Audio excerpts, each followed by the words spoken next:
hours on iOS development, written a book, and now got a few hours more with our Everything iOS 9 course, aptly titled because I'm just throwing everything at you here. Lots of different topics, but all iOS 9 related, and in particular, they're all Swift 2 based courses and meant for Xcode 7. And in fact, you know, a lot of these courses are going to work for tvOS as well. One of those is going to be Game Center. We're going to look at setting up achievements and leaderboards and posting a percentage-based progress toward unlocking achievements.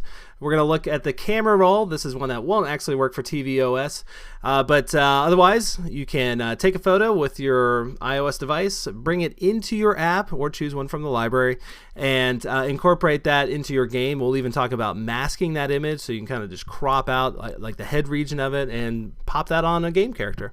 We're also going to look at in-app purchasing, so setting up consumable and non-consumable products. If it's a consumable product, we'll talk about essentially making your own in-game currency system where after a while, if the user has depleted a certain amount of funds, essentially widgets in your game, they're going to be prompted to buy more, of course.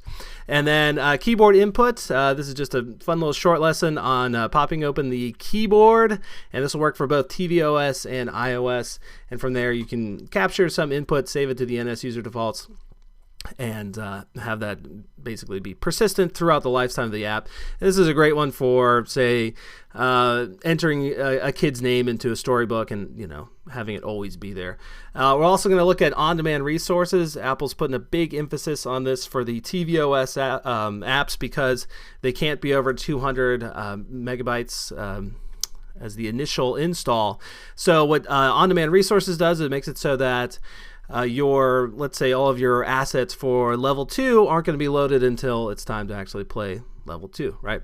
So we'll look at that. And also, we're going to talk about property lists, helper classes, NS notifications, NS user defaults, and much more. So I hope you join me in this lengthy Swift 2 course.